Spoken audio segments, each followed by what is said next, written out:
RDXൽ മറ്റേ master step ഉണ്ടല്ലോ, എത്ര ദിവസം എടുത്ത് നിങ്ങൾ പഠിക്കാനൊക്കെ? ശരിക്കും പറഞ്ഞാൽ മാസ്റ്റർ പീസ് അല്ല, RDXലെ ഹുക്ക് സ്റ്റെപ്പ് ഞാൻ സിനിമയിൽ ഞാൻ ഹുക്ക് സ്റ്റെപ്പ് ചെയ്തിട്ടില്ല. പക്ഷെ ഹുക്ക് സ്റ്റെപ്പ് ഞാൻ സിനിമയിൽ ചെയ്തിട്ടില്ല. ഷെയ്നാ ചെയ്യുന്നത് ഹുക്ക് സ്റ്റെപ്പ്, ഷെയ്ൻ മാത്രമാണ് ചെയ്യുന്നത്. പക്ഷെ റിഹേഴ്സൽസ് എനിക്കും ഉണ്ടായിരുന്നു.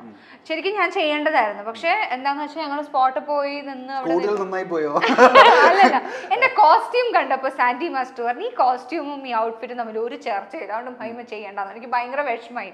ഞാൻ 2 ദിവസം റിഹേഴ്സൽ ചെയ്തല്ല. ഷെയ്ൻ കളിക്കുന്ന എല്ലാ സ്റ്റെപ്സും ഞാൻ റിഹേഴ്സൽ ചെയ്തതാണ് പടത്തിന് വേണ്ടിയിട്ട്. പക്ഷെ അവിടെ പോയിന്നപ്പോ എന്റെ കോസ്റ്റ്യൂം കണ്ടപ്പോ അവർ പറഞ്ഞു ഈ കോസ്റ്റ്യൂമിന് ഇത് ചേരുന്നില്ല, അപ്പൊ നമുക്ക് ഒഴിവാക്കാം, ക്ലാസിക്കൽ ഡാൻസ് മാത്രം കളിച്ചാൽ. സാൻഡി മാസ്റ്റർ ആയിരുന്നു പിന്നെന്താന്ന് വെച്ചാൽ എനിക്ക് സംവേർ ഇൻസൈഡ് ഷെയ്ൻ ഇത്രയും നന്നായിട്ട് കളിക്കുന്നുണ്ടല്ലോ, ഇനിയിപ്പോ നമ്മള് കൂടെ കളിച്ച് കൊളാക്കണ്ടല്ലോ ഉണ്ടായിരുന്നു മൈൻഡില്. അപ്പൊ അതുകൊണ്ട് ഞാൻ വഴക്ക് വിടാനൊന്നും പോയില്ല. പിന്നെ എനിക്ക് ക്ലാസിക്കൽ ബെറ്റ് ഉണ്ടായിരുന്നു സിനിമ, ഒരു ക്ലാസിക്കൽ പോർഷൻ ഉണ്ടായിരുന്നു സിനിമ, അത് ഞാൻ ചെയ്യുന്നു. So as a dancer 7. As a politician പൊളിറ്റിക്സിലൊക്കെ എങ്ങനെ? സീറോ നോളജ് ആണ് എനിക്ക്, ഒന്നും അറിഞ്ഞൂടാ. സീറോ. നെഗറ്റീവ് ഉണ്ടെങ്കിൽ അതും തരാം. ആസ് എ ഫ്രണ്ട് എത്ര റേറ്റിംഗ്സ് കൊടുക്കും? As a friend, as long as you're okay if I don't pick up your calls or respond to your messages, അങ്ങനെയാണെങ്കിൽ 10 on 10. കോൾ വിളിച്ചെടുക്കാതെ അല്ലെങ്കിൽ മെസ്സേജിന് റിപ്ലൈ കൊടുക്കാതിരിക്കാനുള്ള അറിഞ്ഞൂടെ, ഞാൻ പറഞ്ഞില്ല എനിക്ക് ഫോൺ അത്രയും ഇഷ്ടമല്ല എന്ന് പറഞ്ഞാൽ എന്റെ എപ്പോ നോക്കിയാലും എന്റെ കയ്യിൽ ഫോൺ കാണും. പക്ഷെ എനിക്ക് ഈ ഫോൺ എടുത്ത് ഫോണിൽ സംസാരിക്കുക എന്നുള്ളത് അത്ര ഓക്കെ ആയ ഒരു കാര്യമല്ല. എനിക്ക് നേരിട്ട് ഞാൻ സംസാരിക്കും.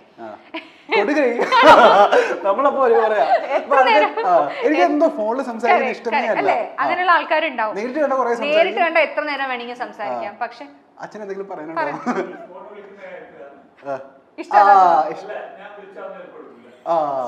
ഇത് ഫ്രണ്ട്സിന്റെ കാര്യത്തിൽ മാത്രല്ല, വീട്ടിൽ അച്ഛാ ഇതൊക്കെ നമുക്ക് പിന്നെ പറയാം. അപ്പൊ ഫോൺ ഒരു പ്രശ്നമാണ്. അപ്പം ഞാൻ അങ്ങനെ ഫ്രീക്വന്റ്ലി ആരുമായും കോൺടാക്റ്റിൽ വെക്കുന്ന ആളല്ല. ചിലപ്പോൾ മെസ്സേജസ് ഒക്കെ അയച്ചാൽ ഞാൻ ചിലപ്പോൾ സമയത്തിന് റിപ്ലൈ ചെയ്യണമെന്നില്ല. അതേപോലെ ഞാൻ വിളിച്ചിട്ട് അവര് ഫോൺ എടുത്തില്ലെങ്കിലും I am okay with it. അതിനെനിക്ക് ഹേർട്ട് ആവോ ഫീൽ ആവോ ദേഷ്യം വരുമൊന്നുമില്ല. കാരണം ഞാൻ അങ്ങനെയാണല്ലോ. ഞാൻ മെസ്സേജ് അയച്ചാൽ അമ്മയ്ക്കൊക്കെ ചില സമയത്ത് അമ്മ പറയും ഇന്നലെ നീ വിളിച്ചിട്ട് അവൾ എടുത്തില്ലല്ലോ ഫോൺ, നീ വിളിച്ചിട്ട് അവൻ ഫോൺ എടുത്തില്ലോ എന്ന് പറയുമ്പോൾ ഞാൻ എടുത്തു പറയും അവൻ വിളിച്ചാലും അവൾ വിളിച്ചാലും ഞാനും ഫോൺ എടുക്കാറില്ലല്ലോ. So it's okay. ആ കണ്ടീഷൻ നിങ്ങൾക്ക് ഓക്കെ ആണെങ്കിൽ ഞാൻ ചിലപ്പോൾ വിളിച്ചാൽ ഫോൺ എടുത്തു എന്ന് വരില്ല, ചിലപ്പോൾ ഞാൻ മെസ്സേജിന് റിപ്ലൈ ചെയ്തു എന്ന് വരില്ല. അപ്പൊ അത് നിങ്ങൾക്ക് ഓക്കെ ആണെങ്കിൽ ബാക്കി എല്ലാ കാര്യത്തിലും very good. As an interviewer or an anchor എത്രമാത്രം ശോഭിക്കും? How do you rate yourself? I think കുറച്ചൊരു മിനുക്ക് പണിയൊക്കെ ആവശ്യമുണ്ടെന്ന് എനിക്ക് തോന്നുന്നു. പക്ഷേ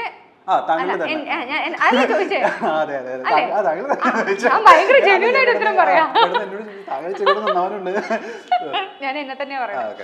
കാരണം എനിക്ക് സംസാരിക്കാൻ അത്യാവശ്യം അറിയാം. പക്ഷേ ഇതെനിക്ക് പരിചയമില്ലാത്ത പ്രൊഫഷനാണല്ലോ. ഞാൻ ആങ്കറിംഗ് ഒന്നും ചെയ്തിട്ടില്ല, പരിചയമില്ലാത്ത പ്രൊഫഷനാണ്. പക്ഷെ കുറച്ചൊരു മിനുക്ക് പണിയൊക്കെ കിട്ടിയാൽ അത്യാവശ്യം ഡീസെന്റ് ആയി ചെയ്യാൻ പറ്റുമെന്ന് എനിക്ക് തോന്നുന്നു. എനിക്ക് തോന്നുന്നു കാരണം എല്ലാ ഇന്റർവ്യൂസിലും ഭയങ്കര ഹൈപ്പർ ആക്റ്റീവ് ആയി സംസാരിക്കുന്നുണ്ട്. സോ പിന്നെ എനിക്ക് ഐ എം കുറച്ച് കോൺഫിഡന്റ് ആയ പേഴ്സണാണ് ഞാൻ. അങ്ങനെ ഒരു അണ്ടർ കോൺഫിഡന്റ് ആയത് അത്ര ഷൈ ആയിരുന്നു.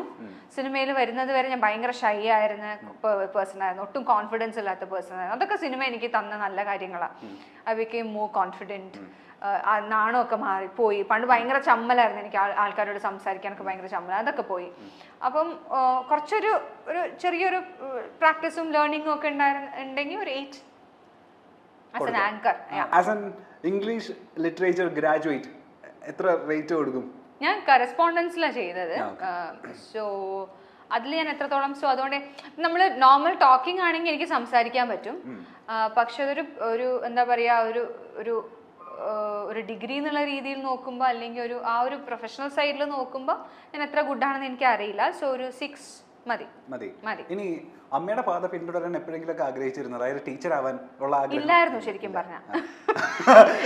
ഇല്ലായിരുന്നു ശരിക്കും, ടീച്ചർ ആവണം എന്നുള്ളൊരു ഐഡിയ ഇല്ലായിരുന്നു എനിക്ക്. ഞാൻ സ്കൂളിൽ പഠിക്കുന്ന സമയത്ത് ബയോമെഡിക്കൽ എഞ്ചിനീയർ അല്ലെങ്കിൽ ഒരു ഡോക്ടർ, ഇത് രണ്ടും മാത്രമായിരുന്നു എൻ്റെ ഇത് ഓപ്ഷൻസിൽ ഉണ്ടായിരുന്നത്. പിന്നെ സിനിമ വാസ് ദേർ, അത് പണ്ട് തൊട്ടേ ഉണ്ടായിരുന്നു സിനിമ എന്നുള്ളത്. പക്ഷെ ടീച്ചിങ് പ്രൊഫഷനിലോട്ട് ഞാൻ പോകുമെന്ന് ഞാൻ ഒരിക്കലും വിചാരിച്ചില്ല. പിന്നെന്താന്ന് വെച്ചാൽ ബയോളജി എടുക്കുമ്പോൾ നമ്മൾ മെയിൻ എടുക്കുമ്പം പ്രാക്ടിക്കൽസ് ഉണ്ടാവുമല്ലോ, അപ്പോൾ അത് അറ്റൻഡ് ചെയ്യണമല്ലോ. അപ്പോൾ സിനിമ ചെയ്യുന്ന സമയത്ത് അത് പാരലലി ചെയ്യാന്നുള്ളത് പോസിബിൾ ആയ കാര്യമായിരുന്നില്ല. അങ്ങനെയാണ് ഞാൻ ഇതിലോട്ട് മാറിയത്. പിന്നെ ഇത് എന്താന്ന് വെച്ചാൽ എനിക്ക് കുറച്ചുകൂടി ഈസി, അമ്മ വീട്ടിലുള്ളത് കൊണ്ടായാലും ഹെൽപ്പ് ചെയ്യുമ്പോൾ ഞാൻ ഇപ്പോൾ ഷൂട്ടിന് പോവുകയാണെങ്കിലും കാര്യങ്ങളോ ഒക്കെ ആണെങ്കിൽ അമ്മയ്ക്ക് ഹെൽപ്പ് ചെയ്യാൻ പറ്റും എന്നെ. എക്സാംസിനായാലും അമ്മയ്ക്ക് പ്രിപ്പയർ ചെയ്ത് തരാൻ പറ്റുമെന്നുള്ള ഒരു കോൺഫിഡൻസിലാണ് അത് ഈ സൈഡിലോട്ട് ഇങ്ങോട്ട് പോയത്. പറയുന്നുണ്ട്. കാരണം സ്കൂൾ പഠിക്കുന്ന സമയത്ത് ഞാൻ എൻ്റെ ഫ്രണ്ട്സിനൊക്കെ ക്ലാസ് എടുത്ത് കൊടുക്കുമായിരുന്നു. ജയിക്കുമായിരുന്നു. എൻ്റെ ഫ്രണ്ട്സ് ആ സമയത്ത് എന്ത് ചെയ്യുന്ന വെച്ചാൽ, ഈ എക്സാമിന് തൊട്ട് മുമ്പ് നമുക്കുള്ള ഒരു പ്രിപ്പറേഷൻ ഉണ്ടല്ലോ, ആ സമയത്ത് എൻ്റെ ഫ്രണ്ട്സൊക്കെ ശരിക്കും പറഞ്ഞാൽ വന്ന് ആ ഒരു ലാസ്റ്റ് ഒരു 30 minutes ഞാൻ ക്രിസ്പായിട്ട് കാര്യങ്ങളൊക്കെ പറഞ്ഞു കൊടുക്കും. ക്ലാസ്സിൽ ഒരാളുണ്ടായിരിക്കും നന്നായിട്ട് പഠിക്കുന്ന ആരെങ്കിലും ഒരുത്തിയോ ഉണ്ടായിരിക്കും. പഠിക്കാത്ത പിള്ളേരൊക്കെ വന്നിട്ട് അവസാന 30 minutes അവരുടെ അടുത്ത് വന്ന് നിൽക്കാൻ എന്തെങ്കിലും കിട്ടാൻ. സ്കൂളിൽ ഞാനായിരുന്നു. എത്ര പേര് ജയിപ്പിച്ചു? അതെനിക്കല്ല, ഞാൻ കാരണം എത്ര പേര് ജയിച്ചു എന്ന് എനിക്കറിയില്ല. പക്ഷെ സ്കൂൾ പഠിക്കുന്ന അതെന്റെ ടാസ്ക് ആയിരുന്നു. അതെന്റെ ടാസ്ക് ആയിരുന്നു. പക്ഷെ എക്സാം തുടങ്ങി കഴിഞ്ഞു കഴിഞ്ഞാൽ പിന്നെ ഒരാൾ വിളിച്ചാൽ ഞാൻ തിരിഞ്ഞു നോക്കില്ലായിരുന്നു.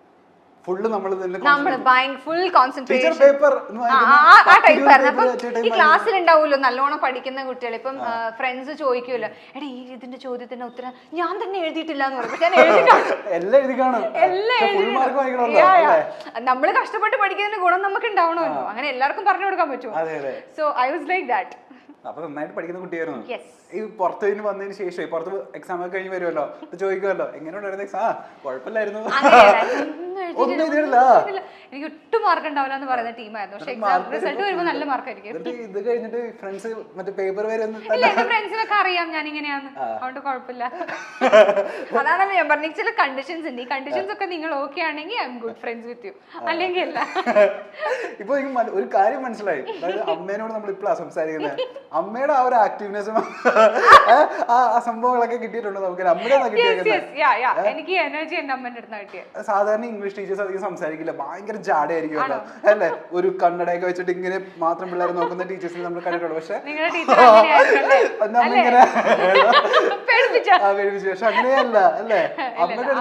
Very active. എനിക്ക് തോന്നി എനർജിയും ഇങ്ങനെ സംസാരിക്കാനുള്ള ഇതും അമ്മയുടെ അടുത്തായിരിക്കും കിട്ടിയത്. ഞാൻ പറയാം, ഞാൻ സ്കൂളിൽ പഠിക്കുന്ന സമയത്ത് ഞാൻ ഭയങ്കര മെലിഞ്ഞ എല്ലും തോലും പോലെയായിരുന്നു. സ്കൂളിൽ എന്ന് പറഞ്ഞാൽ ഒരു 8th 9th ഒക്കെ പഠിക്കുന്ന സമയത്തൊക്കെ. പക്ഷെ ഇത് അങ്ങനെ ഭയങ്കര പോപ്പുലറായ ഇരട്ടപ്പേരൊന്നും അല്ല. പക്ഷെ എന്റെ ക്ലാസ്സിൽ ബോയ്സ് ഒക്കെ എന്നെ ഉണക്കമത്തി എന്ന് വിളിക്കുമായിരുന്നു. ബോഡി ഷേപ്പിംഗ് ആണോ അപ്പൊ അറിയില്ലായിരുന്നു, എന്നെ ഉണക്കമത്തി എന്ന് വിളിക്കാറുണ്ടായിരുന്നു. ഇപ്പൊ വന്ന് കാണുന്നെ അവന്മാരൊക്കെ പറയണ്ട എന്താ വിളിച്ചിരുന്നത് തമിഴ് മലയാളം അത്രയൊന്നും വേണ്ട, എന്നാലും അത്യാവശ്യം ഡീസന്റ് ആയിട്ട് ഉണ്ടല്ലോ ഇപ്പൊ. So they used to call me ഉണക്കമത്തി. എന്താ ഇപ്പൊ പച്ചമത്തി ആയി, അത്ര വ്യത്യാസമുള്ളൂ. നമ്മളെ ഇന്റർവ്യൂ വൈൻഡ് അപ്പ് ചെയ്യുന്നതിന് മുന്നേ എനിക്ക് ഒരു ആഗ്രഹമുണ്ട്. എന്റെ വായിന്ന് നല്ല ചീത്ത കേട്ടിട്ട് നമുക്ക് ഇന്റർവ്യൂ വൈൻഡ് അപ്പ് ചെയ്യാം. അത് താങ്കളുടെ ആ പയ്യന്നൂർ ഭാഷയിൽ, കാസർഗോഡ് ഭാഷയിൽ മതി, കാസർഗോഡ് ഭാഷയിൽ നല്ല ചീത്ത വിളിച്ചിട്ട് ഇന്റർവ്യൂ. സത്യം പറയട്ടെ, തെറി വിളിക്കാന്ന് എനിക്ക് അറിഞ്ഞൂടാ. തെറി വിളിക്കണ്ട, ചീത്ത വിളിച്ചാൽ മതി. എല്ലാ ഇന്റർവ്യൂസിലും കാസർഗോഡ് ഭാഷയിൽ സംസാരിക്കാൻ നമ്മൾ കേട്ടിട്ടുണ്ട്. കാസർഗോഡ് ഭാഷയിൽ സംസാരിക്കണ്ട, ചീത്ത വിളിച്ചാൽ മതി.